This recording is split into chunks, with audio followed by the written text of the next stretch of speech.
সাবেক সেনা অফিসার জনাব লেফটেন্যান্ট কর্নেল হাসিনুর রহমান আমাদের সম্মুখে বক্তব্য নিয়ে আসছেন। জনাব লেফটেন্যান্ট কর্নেল হাসিনুর রহমান।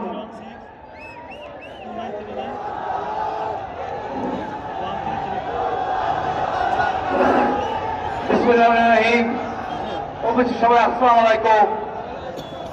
আমরা 54 বছর পরাধীন ছিলাম। আমরা আগস্টের 24-এ আমরা স্বাধীন হয়েছি। আর কোন পরাধীন হওয়ার স্কোপ নাই। আমার হাদি ভাই হারিয়ে গেছে। আমার হাজার হাদি লক্ষ হাদি সৃষ্টি হবে ইনশাআল্লাহ। ভারত একটা কুলাঙ্গার রাষ্ট্র। এই রাষ্ট্র আমাদের সন্ত্রাসীদের আশ্রয় দেয়। একে কোনো আর ছাড় দিব না। কোন প্রতিবাদ প্রতিরোধ আমাদের সীমাবদ্ধ না। আমরা প্রতিরোধ না, আমরা এবার প্রতিহিংসা আশ্রয় নেব। যথেষ্ট সময় দেওয়া হয়েছে ভারতকে, আওয়ামী লীগকে। আমরা নিষ্পেষিত হয়েছি, আর কোনো ছাড় দিব না। আমাদের হাতি হত্যাকারীকে ফেরত দিতে হবে।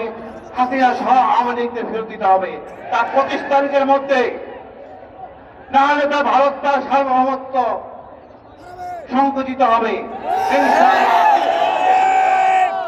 7 সিস্টার মধ্যে না, 8 সিস্টার পশ্চিমবঙ্গ আন্দোলনে যাবে ইনশাআল্লাহ। আপনারা আকাশে তাকায় দেখেন, ওখানে বঙ্গবন্ধু শেখ মুজিব নাই। ওইখানে হবে ওসমান হাদি।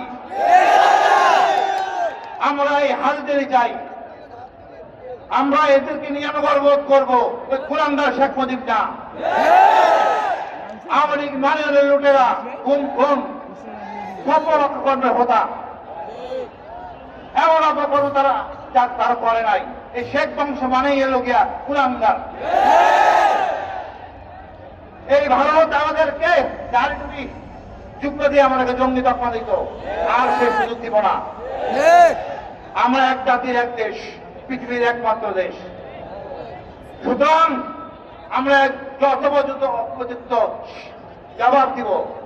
এই অথর্ব পররাষ্ট্র উপদেষ্টা আমাদেরকে নানাভাবে বিব্রত করছে। আমরা এদেরকে আর মানব না। আপনি দেখেন, মিডিয়া হত্যাকাণ্ডে পরিষ্কারভাবে বলে দেওয়া হয়েছে ভারতীয় জড়িত। তারপরে আমাদের ডক্টর ইউনূস কোনো কথা বলে না। আমরা এর বিচার চাই, ভারতকে জবাব দিব। ডক্টর ইউনূসকে বলবো, আমরা আপনার সাথে আছি। আপনার ভয় কোথায়? কাকে ভয় করেন? আপনি উত্তরপাড়া ভয় করবেন না। উত্তরপাড়া আমাদের সাথে আছে। উত্তরপাড়া বিপ্লবের অংশ। কোন ভয় করার কিছু নাই। ভারতকে ভয় পাবেন না। আপনি জঙ্গি রাষ্ট্রের জন্য আবেদন করেন আন্তর্জাতিক আদালতে। ভারত একমাত্র রাষ্ট্র ছিল জঙ্গি রাষ্ট্র। অন্য দেশে অশান্তি সৃষ্টি করে ভারতের কাজ।